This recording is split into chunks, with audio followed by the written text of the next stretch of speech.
Hi, I'm Master Brewer Michael Ferguson. Here's what's coming right up on Beer Geeks. We're at Noble Ale Works in Anaheim, California, where their new brewer is getting rave reviews. That's great, isn't that? Great beer. Look at their board. We're trying just about anything. That was insane. It's like eating spicy food. Where have you ever had a blonde stout? Just love what the new brewer's doing. Cheers. And we're brewing up What do we got here? his latest project, a young sour beer infused with tea. It smells like spring. We're hot. I think cold beer in each one of these hands is a necessity at the moment. Wow. Then we're cooking So would you like a little bit off the top? with a beer you've probably never heard of. A beer utilizing black garlic, which has been fermented. You smell that? Yeah. And sitting down to put all the pieces together. Wow. Oh, yeah. It has enough hops in it so that you can douse that heat. Great combo. Super delicious with beer, man. Fantastic pairing. All that and more right here on Beer Geeks. Noble Ale Works in Anaheim Hi, how are you today? Cheers. is proof that there really are second chances. There you go. Thank you. When business at the brewery wasn't booming like this, Thank you. the owner brought in a new brewer, Great beer.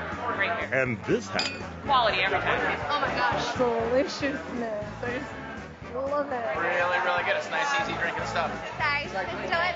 Selection here is terrific. Look at their board. 16 beers on tap. They're always experimenting. Insane. I'm drinking a blonde coffee stout. Which is phenomenal, isn't it? Where have you ever had a blonde stout before? Not only is it blonde, it's a milk stout, and it's got coffee in it, and it tastes like coffee and cream. Or maybe you'd prefer tea. CSB with Earl Grey tea. Really herbal.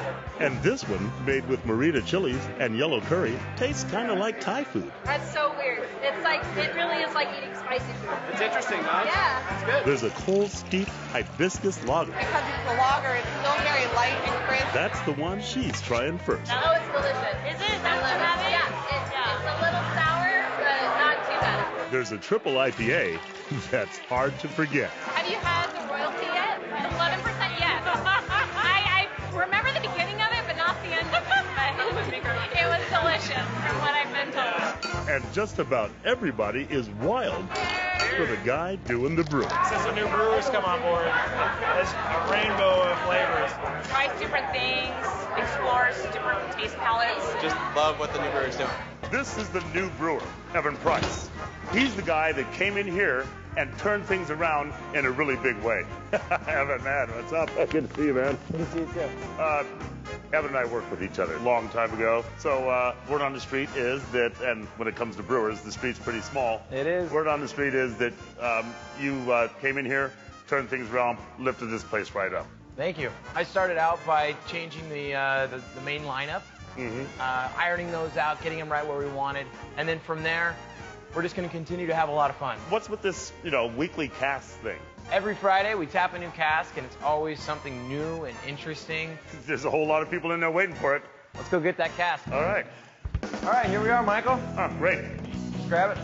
All right. Perfect. Get it out there. Excuse me, folks. All right. You gonna do the honors, or shall I? How about I'll hit this in, you hit that in. Okay. All right.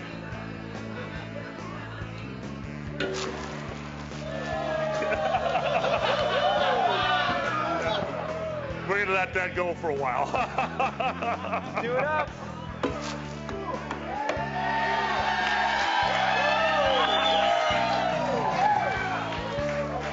Yeah, baby. Okay, let's hook this bad boy up and serve some beer. Since I already got the first beer on me, I'd like the second beer in me. Folks, I need to explain that this is what we refer to as real ale. It's the beer that's finished in a cask like this. It's allowed to ferment, finish fermenting in a cask, carbonate slightly in the cask, and then you add certain things to it. In this case, we put in pomelo. That's bigger than grapefruit. To me, it's like in between a grapefruit and a lemon, the character that comes off of it. So in this case, we zest it. How much? 1 whole pomelo per cask. So you let that sit around a little bit until you think it's infused with the flavors to the degree that you want. We tap the front, hook it up to a beer engine. Beer engines were designed to pump beer up from the cellars in those old English and Irish pubs. Yep. Okay, where they stored the beer because the cellars were cool enough to keep the beer kind of fresh. A lot of people say, well, the Brits, they like to drink their beer warm. It's not warm, it's cellar temperature. It's cool. It's cool. All right. And this beer engine was designed to do that. And the spraying action allows you to get this nice, thick, rich head that they use the nitrogen to emulate nowadays. Yep. Cheers. Ooh. The aroma, the flavor, that's really mellows the IPA. Yeah, absolutely. This is good. Who wants one? Come on down. Come on over. There you go. Yes! Get in there. Get in there. Cheers. Do you like it? I love it. Seems like pretty much everybody does. Thank you. I love the citrus. I think it just builds on the IPA and makes it that much better. It's a great beer. Cheers. What do you think of it? I think it's absolutely delicious. Good job. That's fantastic. That's great, isn't that? Isn't that great? A little bit of cask beer, noble. This has quickly become a weekly tradition. I come in every Friday. This week, Pomelo. Next week, only Evan knows. As he continues to build a wider and wider portfolio What do you think? You like it? of adventurous beers. Awesome. Like the one we're going to brew together. Nice. It starts with a tea party. This is perfect right here. Let's throw in the tea. When Beer Geeks returns. Yeah, there we go. Perfect.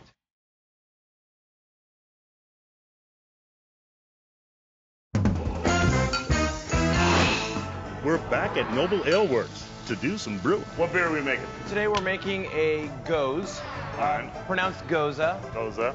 Folks, a Goza is basically the same sort of beer as a Berliner Weiss, a sour beer. You're putting some changes on it. Yeah, today we'll be using tea instead of coriander in order to add fullness to the palate that coriander is typically used. Well, let's get started. So this is going to be going right into the mill and directly into the mash tun. All right. You'll be milling in, and I'll be mixing all the mash in. I'm okay with that. First in, a Pilsen malt. That'll be 40% of the grain bill. The rest will be wheat. That's good Pilsen malt. Wow. And with the Pilsen malt headed straight to the mash tun, Evan gets to work stirring it up and making sure the water temperature is correct. Off by even a single degree, and the beer just won't be right. Meantime, Now we're changing over to the malted white wheat. it takes 12 bags at 50 pounds each. There's no husk on this grain. It's the husk that helps us separate the wort from the mash. So we just want to make sure that we have enough regular grain in there just to spread the husk around so that we have a nice solution so we don't make mud and the wort could actually come out of the mash. I'm glad that's finished. And the mash is looking good. Smells good. Yeah, hit our mash temperature perfectly, 150. That's going to make it pretty dry, though. That's exactly what we're looking for this beer style. So is a sour flavor. Traditionally, brewers achieve that by letting the mash sit, while microbes from the grain and the air attacked it. Okay, excellent. But Evan has a different plan. Nice. When the liquid, now known as wort, moves to the boil kettle, he's going to sour it there. Okay, well, it's certainly been long enough. With specific cultures, Let me get up here. he's chosen to do the job. Let's see. He says it makes for a much cleaner taste. Awesome. This batch has been souring Let's whip these open. for a day and a half. Oh, Wow. Whoa, yeah. Totally unscientific, but the nose knows. I can't tell you how excited I am. Souring on the grain, you end up getting this kind of garbagey, kind of vomity character. Folks, that's really one of the descriptors we use. It actually describes a series of aromas that you get from things like butyric acid. This is much cleaner than that. Yeah, why stand on ceremony? Woohoo! Yeah, oh yeah. Lemon, lime, lemongrass. I mean, it's just this whole, wow. For sure. So let's close it up. We just got to turn on the kettle and start heating up the wort. Okay, let's go taste some tea. Let's go taste some tea. Have you crumpet? So Michael, I want you to meet Truman Severson. How you doing? How you doing? Michael Ferguson. Expert in tea over at 7 Tea Bars. He's going to be taking us through a tea tasting today. Excellent. So what do we got? I didn't know necessarily if you guys wanted to compare or sort of contrast the tea against the beer. So I pulled in 3 teas that are very different from one another. We have a green tea that's a little bit bitter, a little bit vegetal. Yep. We have an oolong, magnolia oolong, that's going to be really sweet and sort of floral. And we also have a pu'er, which is going to be a little smoky, a little earthy, almost peaty. So feel free to grab a spoon. We give them all a try, with varying degrees of technique. No, I don't have that cute little thing that you do with. I don't think. Yeah, I mean, I'm not getting. What do you do? It's practice. It's practice. Let me see what you do. I didn't notice this.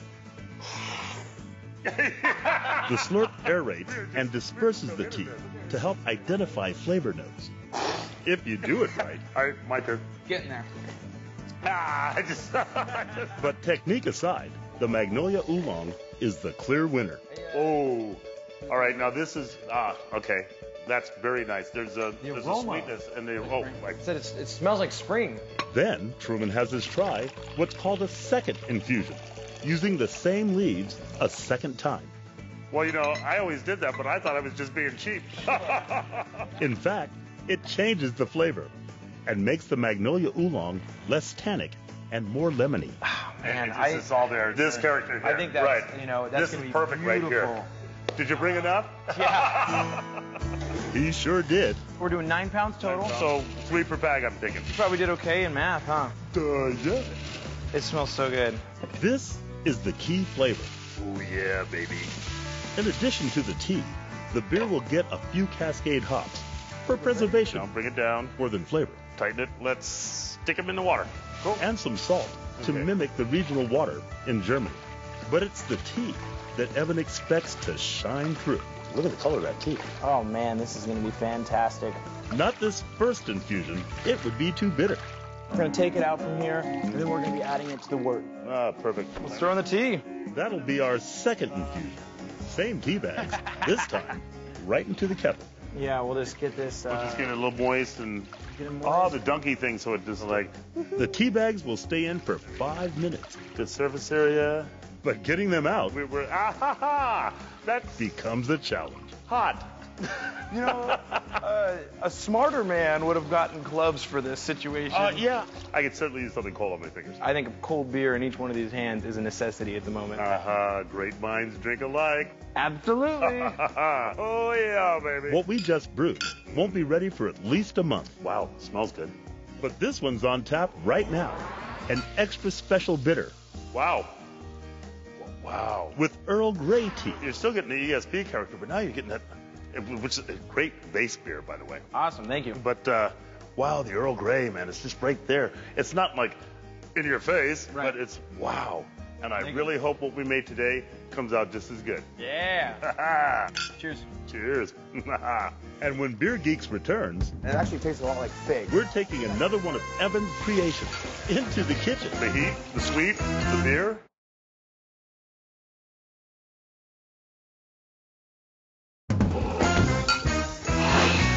Playground Restaurant in Santa Ana, California Ooh, thank you. is on the culinary cutting edge. It's fantastic. It's always innovative, and every time it's absolutely delicious. Amazing, amazing. Food here, fabulous. The beer, top notch. Can't beat it. A wide selection of craft beers, including several from our friends at Noble, Oh, wow. Absolutely amazing. all across the Noble spectrum. Tastes like coffee. Chileriano in a glass. Noble's even brewed up a special beer just to cook with, at the request of the chef. Hey, chef, I'm Michael Ferguson. Jason Quinn, chef owner of Playground. So what are we preparing today? A curry with coconut milk, the black and yellow beer, some caramelized palm sugar, a bunch of different aromatic Southeast Asian vegetables, mussels, and potatoes. Black and yellow? Yeah, the beer actually, we had asked Evan over at Noble to make a beer utilizing black garlic, which has been fermented, and it actually tastes a lot more like fig than it does garlic.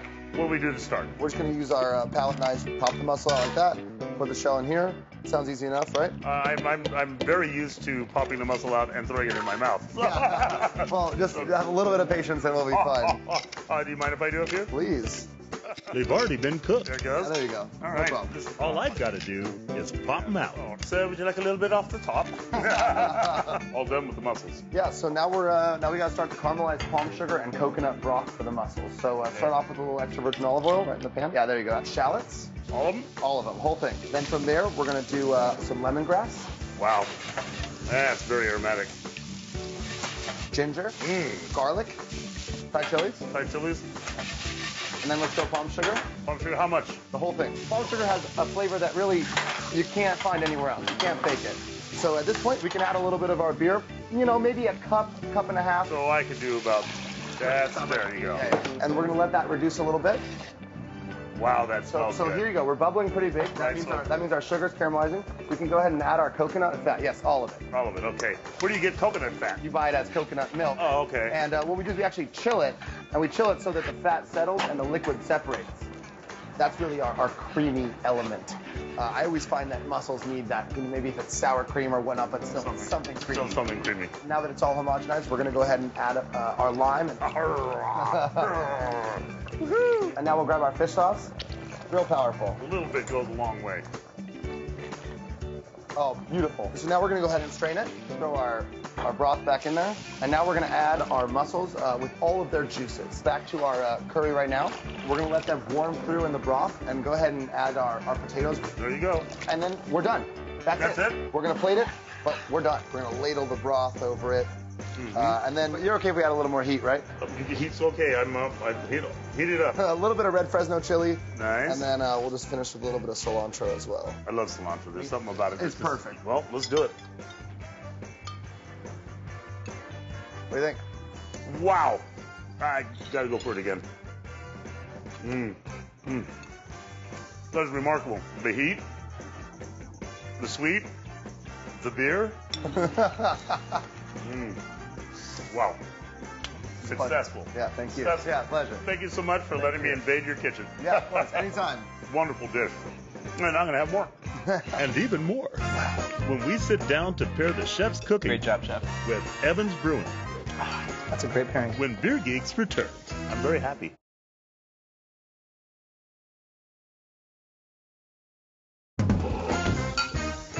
Man, I'm really looking forward to this dinner. It's going to be so I did not good. eat for 2 days for this. There's no way you didn't eat for 2 days. Looks like a tough crowd for our beer pairings dinner. Beer is good food. Okay. Hey, Michael Ferguson. Hey, Michael. Jerry Colby. I'm the owner of Noble Airways. Excellent. Great beer, great place, fantastic. Thanks. Jared Dooley, Director of Libations for Playgrounds. Director of Libations. I really like that title. I understand you're certified Cicerone. I am, yes, yeah. Oh, excellent, excellent. And we won't talk about you. Yeah, we don't need Good to to see you, Chef. This is wonderful. So where should we start? We should definitely start with the Noble Pistol Whipped and our chili garlic snow crab. That would be this, wouldn't it? Yeah. I'm glad I got one closer. Oh, man. Yeah, because y'all might be out of luck. All right. Wow. Oh, yeah. This is perfect beer food, too. Great It's pairing. just like super spicy. Yeah. Wow. Oh, yeah. That is phenomenal. And it's got some heat in it. Yeah. But the Pistol Whip Pilsner, Yep. great Pilsner, by the way. Thank you. Light, refreshing, That's a great pairing. Thank you. but there's enough hops in there to just so that you can douse that heat that's going on. It is perfect pairing. Next, we should do the Good Ship ESB with our Wagyu steak. Yeah, you know, it's not just ribeye. This is real deal Wagyu from Darling Downs in Australia. Right, and which one is the ESB? ESB is this guy right Well, here. that's the color it should be. I should have figured that one out. Hey, get away from that. Oh, yeah. Wow. First of all, great beer. Thank you. This is the same beer that you put the Earl Grey in, isn't it? It is the same beer. And it's perfect with red meat. It has a really, really nice bitterness that really cuts the fat of the Wagyu beef. And all those caramel notes that really round out the rest of the dish and go along with the steak. Yep. I love it. Great combo. I'm very happy. Super delicious beer, man. All right, next. We should probably go with the dish that you made. Wow. Caramelized palm sugar and coconut curry with some mussels and potatoes. And this goes with? It goes with the Big Wig IPA. Ah, nice. Fantastic pairing. Absolutely love it. Great job, chef. And that really does complement it perfectly. The hops take care of the heat. The aromatics of the hops just go with the aromatics of the meal. And of course, that bizarre and unusual beer that we put in. And speaking of unusual, Oh, dessert time. We got a chocolate mousse. We got Noble Naughty Sauce ice cream. We have a dehydrated chocolate tuile. Some Portola Espresso Granita. that Naughty Sauce, absolutely one of the best coffee beers I've ever had. The base beer's a milk stout, no dark malt. So what's this going with? What are we pairing it with? We got the Noble Ale Works Night Changer, Imperial Stout, roasty, chocolatey. Wow. Wow. All right. That's perfect. It's got all the sweetness of the milk stout, and this is where you want the dark malts to come into play, because now this is going to give it that, oh, yeah, baby. Incredible pairing. This is the pairing that was meant to be. Yeah, I definitely want to have more of that ice cream right now. This is fantastic. Everybody, thank you so much for letting me come in here and be underfoot and step in your way, but great beer, excellent pairings, great job. And this was well met. Thank you so much. Cheers. Cheers. Oh, and we'll see you next time on Beer Geeks.